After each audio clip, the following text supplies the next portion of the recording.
Welcome to My Long Island TV.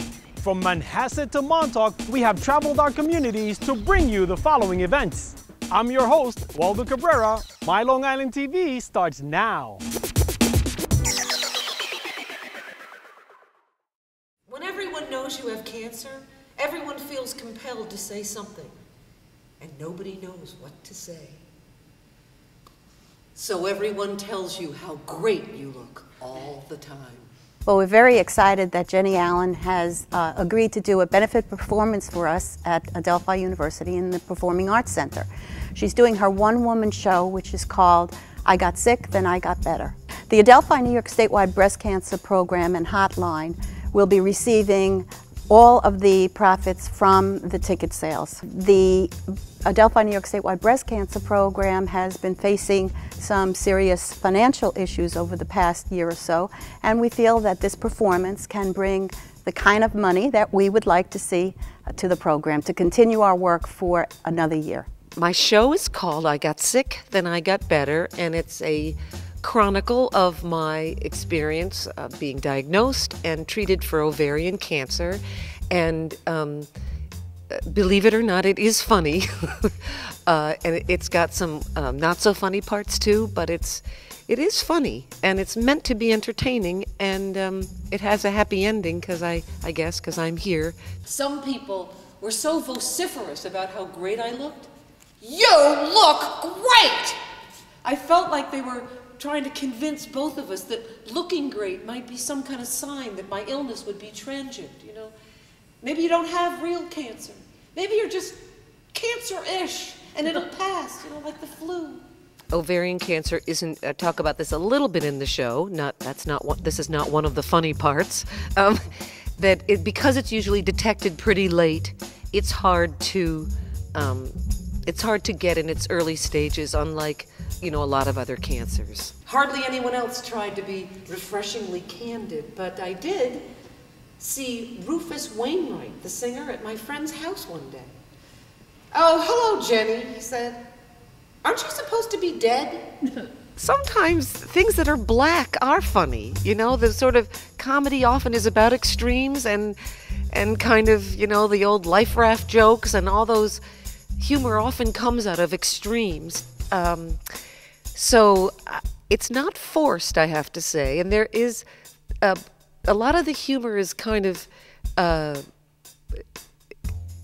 comes out of experiences that were painful at the time, but less so in the retelling.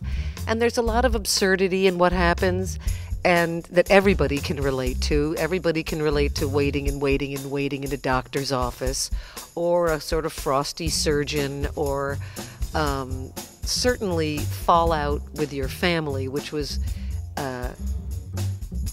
really challenging, but also had its funny and ridiculous parts. I wanted to keep people at arm's length so that they wouldn't feel sorry for me. But then, if they didn't ask how I was, or if they asked in a way that seemed to like minimize my situation, "Oh, Jenny, I meant to call you. Somebody told me last summer you were sick," I'd feel all slighted. There really was no pleasing me. A monologue just sounds more boring, doesn't it? It sounds like monotonous.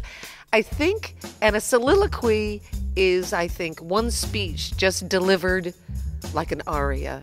And a one-person show, I hope, is it's lively.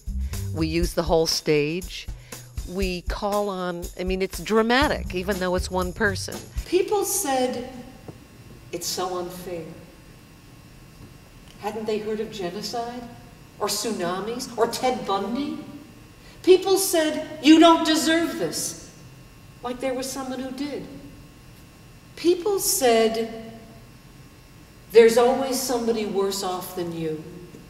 And I thought, gee, how can you make yourself feel better about your own calamity by measuring it against somebody else's worse calamity? And what if you're the worse off person that people are thinking about?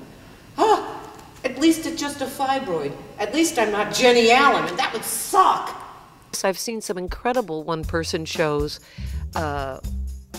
about near-death experiences and really difficult things. People are doing great one-person shows about everything from bipolar disorder to the death of a parent, or a lot of people can extract humor from these things. You never get more than you can handle. And that is just not true. People get more than they can handle all the time. That's why people jump out of buildings. That's why people become Scientologists. Knowing what I know now, if I'd been really persistent and maybe changed doctors and just not taken no for an answer. My doctor now says, follow the pain and don't stop until you find out what it is. And he also says the patient is always right. I kind of wish I'd known him back in the day, 5-6 years ago. And the one I hated the most, people said, everything happens for a reason. Now, it seemed to me that many things happened for no reason at all, or more reasons than you can possibly ever tease apart. And anyway, when people say everything happens for a reason, what they mean is everything happens for a purpose. And I'm sorry, but I just don't believe in that kind of divine direction. I think that life is amazing and thrilling and so precious. But I don't really think it has a point.